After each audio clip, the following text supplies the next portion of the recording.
भाई बहनों, आज हम लोग वैद्युत ऊर्जा और शक्ति के बारे में अध्ययन करेंगे, इलेक्ट्रिक एनर्जी एंड पावर। तो सबसे पहले हम आते हैं कि वैद्युत ऊर्जा क्या है, इलेक्ट्रिक एनर्जी क्या है। तो अगर हम लोग देखें कि जब किसी तार के सिरों पर हम लोग विभवांतर आरोपित करते हैं या उसे बैटरी से जोड़ते हैं, तो जो मुक्त इलेक्ट्रॉन होता है वह अपवाह वेग से चलने लगता है और वह इलेक्ट्रॉन तार के धन आयनों से बार बार टकराता रहता है, जिससे बैटरी के द्वारा जो ली गई ऊर्जा है उसका क्षय होता रहता है।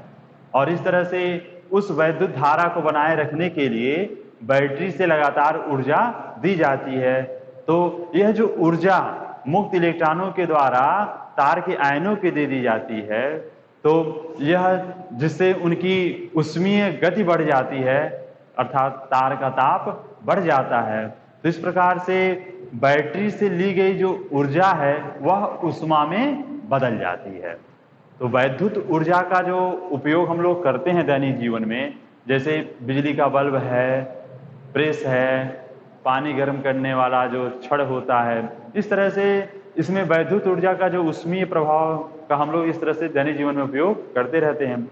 अब एक चीज देखें कि यदि कोई तार है जिसमें यदि हम आई धारा प्रवाहित कर रहे हैं विभवांतर लगा के, तो 30 सेकेंड में यदि उसमें बहने वाला जो आवेश है वह Q हो, तो Q बराबर I गुणे T, क्योंकि I बराबर Q/T होता है, तो Q बराबर IT। अब देखिए, जो Q कूलाम आवेश को हम विभवांतर लगाकर तार के एक सिरे से दूसरे सिरे तक ले जाएं, तो किया गया जो कार्य होगा वह कितना होगा। तो हम जानते हैं विभवांतर की परिभाषा से V बराबर W/Q, तो W बराबर V इंटू Q हो जाएगा। तो किया गया जो कार्य होगा वह हो जाएगा कार्य बराबर V गुणे Q। अब हम लोग ध्यान दें कि Q का जो मान है IT वह यहाँ रख दें, तो हो जाएगा VIT जूल। ठीक है। और हम लोग ये भी जानते हैं कि V बराबर IR होता है ओम के नियम से, तो अगर हम यह मान रख देते हैं यहाँ पे V की जगह पर, तो हो जाएगा IR, V की जगह पर IR रख दिए, और I हो जाएगा I², तो I² IT जूल। इसी तरह से अगर हम इसी ओम के नियम से अगर देखें तो I बराबर क्या हो जाएगा V/R, तो यहाँ पर I की जगह पर हम V/R रख दें, तो चूंकि I² है तो I² बराबर क्या हो जाएगा V²/R², तो वह मान रख दें, तो V²/R², RT, एक R से एक R कट जाएगा, तो हो जाएगा यह V²/R इंटू T जूल।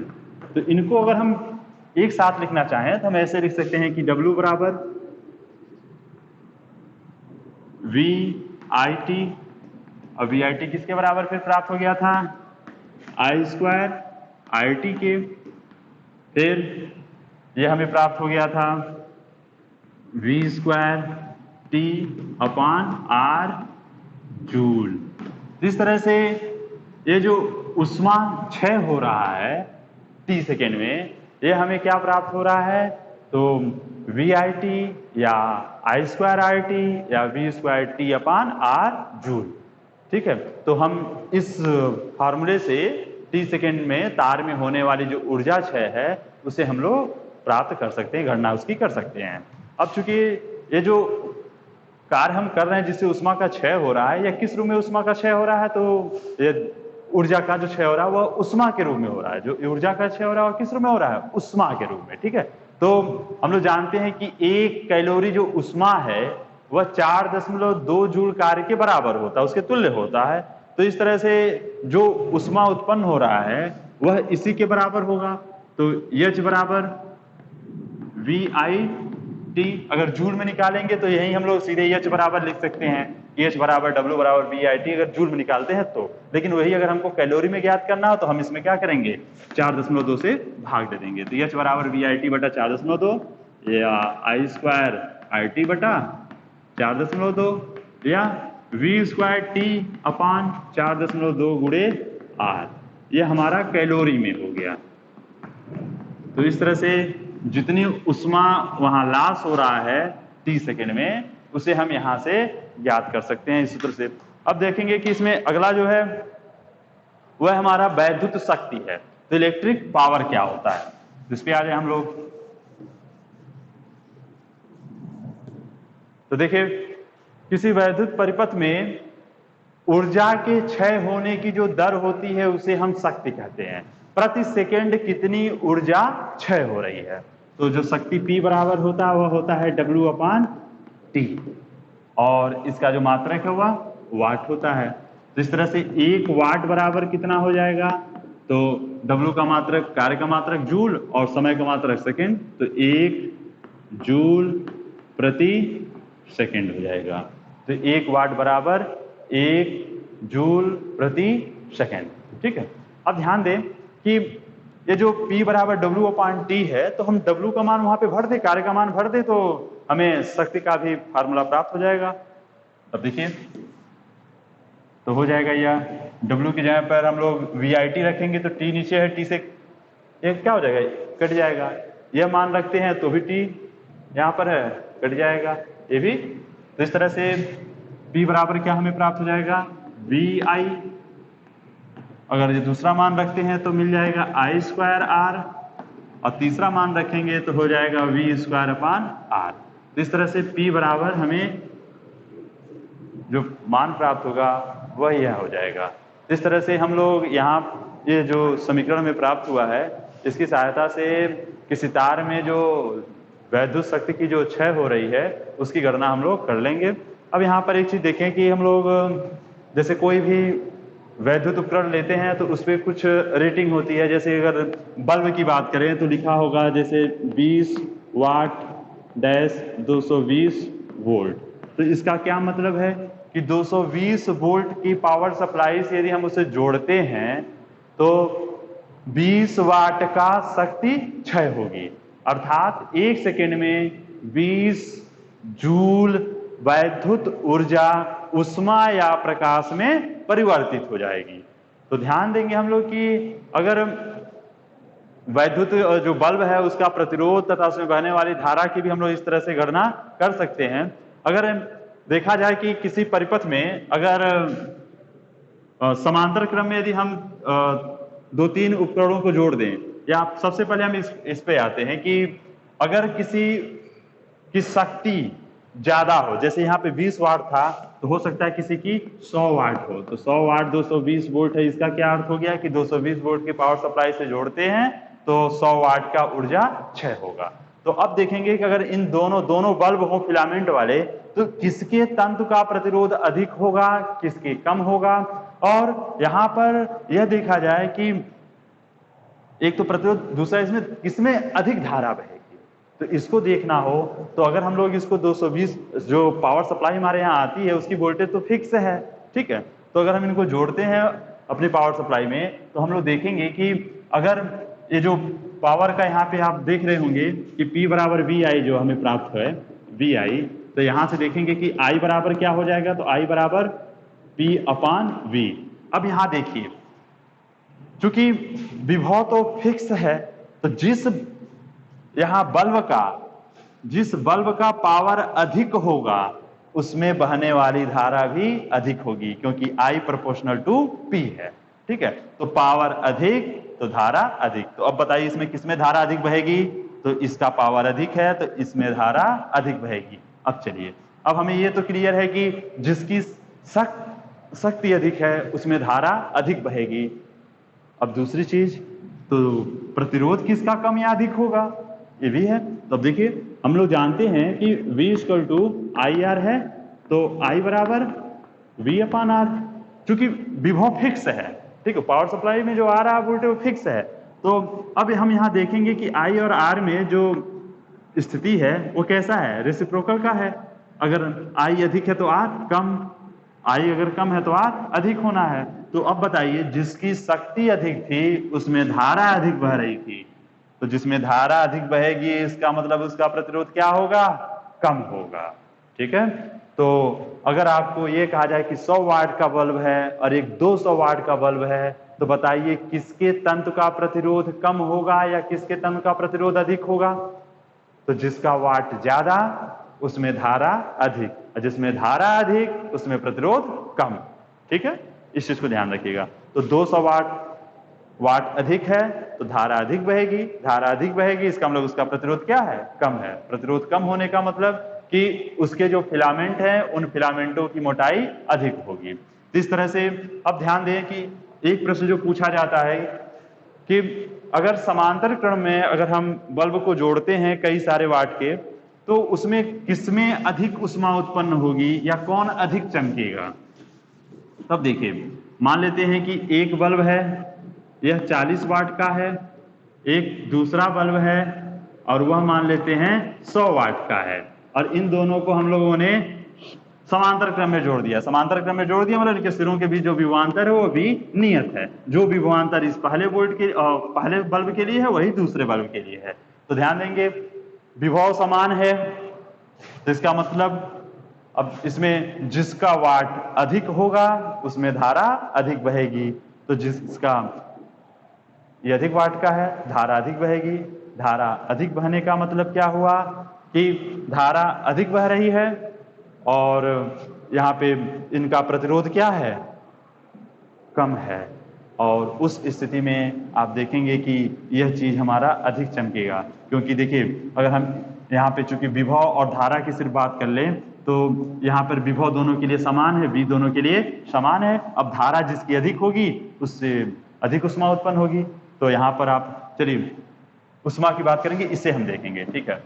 गलती से हम उसे ध्यान दे दिए। अब यहाँ देखिए किससे अधिक ऊष्मा उत्पन्न होगी इस पे बात कर रहे हैं हम लोग। तो इसमें धारा अधिक बह रही है और इसमें धारा कम, तो विभव दोनों के लिए समान है। तो विभव दोनों के लिए समान है, V दोनों के लिए समान है। धारा किसमें अधिक बह रही है तो 100 वाट में, तो 100 वाट में धारा अधिक बह रही है तो अधिक ऊष्मा उत्पन्न होगी। 40 वाट में कम धारा बह रही है तो कम ऊष्मा उत्पन्न होगी, ठीक है।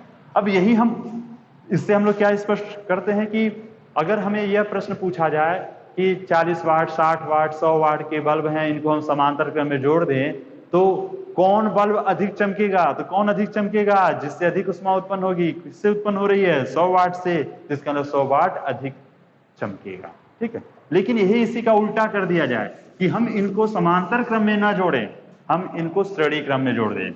तो श्रेणी क्रम में जोड़ रहे हैं, कई सारे बल्ब हो गए, मान लेते हैं ये 40, ये 60 और ये 100 वाट के हैं। तो श्रेणी क्रम में जोड़ देंगे तो अब इनके सिरों के बीच का विभवांतर समान तो नहीं रहना है, लेकिन हाँ धारा समान रहेगी। अभी इस स्थिति में धारा समान हो गई।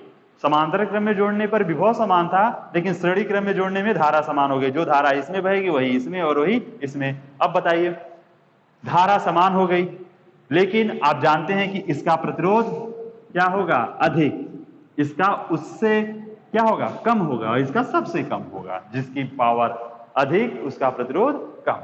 पावर और प्रतिरोध में यही संबंध है आपका कि P रेसिप्रोकल टू R होगा, ठीक है। अब देखिए अब हम यहां आते हैं, चूंकि V हमको नहीं मालूम है इसलिए हम यह फार्मूला नहीं अप्लाई करेंगे, क्योंकि इनका V हमें नहीं मालूम है, ठीक है। तो अब हम दूसरे पे आते हैं, चलिए इस पे आ जाए, यहाँ V नहीं है तो इस पे आते हैं। देखिए अब I सबके लिए समान है, तो चलिए ठीक है। अब R जिसका अधिक होगा उससे अधिक ऊष्मा उत्पन्न होगी, और R जिसका कम होगा उससे कम ऊष्मा उत्पन्न होगी। तो इन तीनों में सबसे अधिक प्रतिरोध किसका है, 40 का। तो 40 का प्रतिरोध अधिक होने के कारण इससे सबसे अधिक ऊष्मा उत्पन्न होगी, अर्थात यह अधिक चमकेगा। 60 वाला इसका प्रतिरोध इससे कुछ कम है तो इसमें कम ऊष्मा उत्पन्न होगी और इसमें सबसे कम होनी है, सबसे कम चमकेगा। तो इस तरह से अगर समांतर क्रम में जोड़े हैं तो सबसे अधिक वाट वाला बल्ब अधिक चमकेगा, और श्रेणी क्रम में जोड़े हैं तो सबसे कम वाट वाला बल्ब अधिक चमकेगा। इस चीज को ध्यान में आप रखेंगे, ठीक है। अब देखिए हम लोग अनेक कार्य के लिए ये जो वाट है और देखिए तो इसका जो मात्रक छोटे होने के कारण हम इसके स्थान पर बड़े मात्रक का उपयोग करते हैं, जैसे किलोवाट मेगावाट का उपयोग करते हैं। तो 1 किलोवाट बराबर 10⁻³ वाट और मेगावाट बराबर हो जाएगा 10⁻6 वाट, ठीक है। और हम लोग शक्ति का एक और मात्रक जो उपयोग करते हैं हार्स पावर, तो 1 हार्स पावर बराबर 746 वाट, जो हम लोग जानते ही हैं, ठीक है। अब ध्यान देंगे कि इसी में एक है जूल का नियम। तो जूल का नियम क्या है, तो एक धारावाही तार में निश्चित ताप पर, ताप निश्चित हो, जिसे तार निश्चित और ताप उसका निश्चित होने से उस तार का प्रतिरोध भी क्या होगा, नियत होगा। अब ध्यान देंगे कि उसमें जो ऊष्मा उत्पन्न होने की दर होती है उष्मा उत्पन्न होने की दर वह धारा के वर्ग के अनुक्रमानुपाती होती है या विभव के वर्ग के अनुक्रमानुपाती होती है। यही जूल का नियम है। तो जूल का नियम क्या है? तो किसी धारावाही तार में एक निश्चित ताप पर उष्मा के उत्पन्न होने की जो दर है वह धारा के वर्ग के अनुक्रमानुपाती होती है या विभव के वर्ग के अनुक्रमानुपाती होती है। ठीक है, तो इस तरह से यह जूल का नियम यदि आपसे पूछा जाए तो इसे भी आप बता सकते हैं। अब आगे इसमें आते हैं कि जो यह हम लोग बिजली का जो मूल्य निर्धारित करने के लिए वैद्युत ऊर्जा के आधार पर ही यह वैद्युत क्या कहते बिजली का बिल जो हमें मिलता है वो मिलता है। लेकिन यहाँ पे देखेंगे कि वैद्युत शक्ति का अगर हम देखें तो ये जो जूल है ये बहुत ही छोटा हो जाएगा मात्रक इसका। ठीक है, व्यवहारिक दृष्टि बहुत छोटा पड़ जाएगा। लेकिन इसको लिए हम लोग जूल के स्थान पर एक विशेष मात्रक का जो प्रयोग करते हैं वह हमारा होता है BTU, board of trade unit, या जिसको हम लोग किलोवाट घंटा कहते हैं। तो सामान्य बोलचाल में इसको हम लोग यूनिट भी कहते हैं और सामान्यतः हम इसी यूनिट का ही उपयोग करके कहते हैं ना कि आज हमारे इस महीने घर में जो कितने यूनिट यूज हुआ है, तो 1500 या जैसे भी हम लोग समान रूप से यूज करते होंगे। तो इस तरह से जो बोर्ड ऑफ ट्रेड यूनिट है उसी को हम लोग सामान्यतः यूनिट नाम से पुकारते हैं। तो 1 किलोवाट घंटा जो होता है उसी को हम लोग 1 यूनिट कहते हैं। 1 किलोवाट घंटा को हम लोग 1 यूनिट कहते हैं। तो इस तरह से इसका जो परिभाषा क्या हो जाएगी 1 किलोवाट घंटा का, तो यह वैद्युत ऊर्जा की वह मात्रा है जो किसी परिपथ में 1 घंटे में क्षय होती है जब परिपथ में 1 किलोवाट की वैद्युत शक्ति हो। ठीक है, सामान्यतः आप देखते होंगे कि आपका जो प्रेस आप उपयोग करते होंगे तो वह 1000 वाट से 1500 वाट के बीच का होता है। यदि आपका प्रेस 1000 वाट का है, ठीक है, तो इसका मतलब क्या हुआ कि अगर हम उसे 1 घंटे तक चलाते हैं तो 1 घंटे तक उस प्रेस को हम चलाएंगे तो कितनी यूनिट हमारा खर्च हो जाएगा? 1 यूनिट, क्योंकि 1 किलोवाट वैद्युत शक्ति का यदि हम कोई उपकरण लगाए हैं तो 1 घंटे में उसके द्वारा क्षय होने वाली जो ऊर्जा है वही हमारी क्या होगी? 1 किलोवाट घंटा या 1 यूनिट हो गई। तो 1 किलोवाट घंटा की बात करेंगे तो 1 किलोवाट घंटा, तो 1 किलोवाट घंटा मतलब 1 किलोवाट को पहले हम लोग इसको इस तरह से लिख सकते हैं 1 किलोवाट गुणे 1 घंटा। 1 किलोवाट मतलब 1000 वाट और 1 घंटा मतलब 3600 सेकंड। ठीक है, तो इसका मतलब ये कितना हो गया? 1 2 3 4 5 6 मतलब 3.6 गुणे 10⁻6 वाट सेकेंड।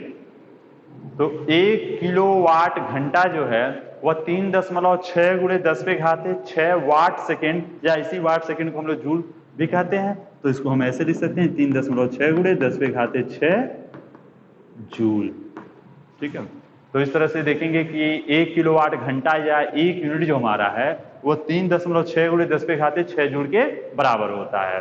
इस तरह से यदि कोई परिपथ है जिसमें हम लोग V वोल्ट पर I धारा प्रवाहित कर रहे हैं T सेकेंड तक, या ऐसा करते हैं घंटे तक की बात कर लें कि V वोल्ट पर I एम्पियर की वैद्युत धारा T घंटे तक हम उसको प्रभावित कर रहे हैं प्रवाहित, तो उस स्थिति में जो वैद्युत ऊर्जा की जो क्षय होगी वह कितनी होगी? तो वैद्युत ऊर्जा की जो क्षय है तो वैद्युत शक्ति गुणे समय, और इसको हम लोग करेंगे तो हो जाएगा वैद्युत शक्ति हमारा VI और समय हमारा T।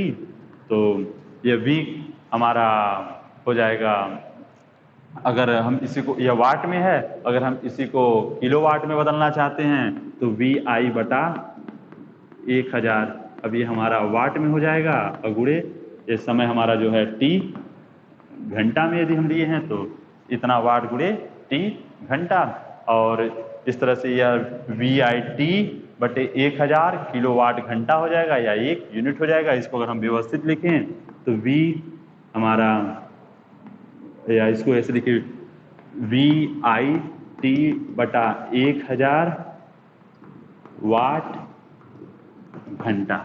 ठीक है, और इस तरह से V मतलब ये वोल्ट, एम्पियर घंटा बटा 1000।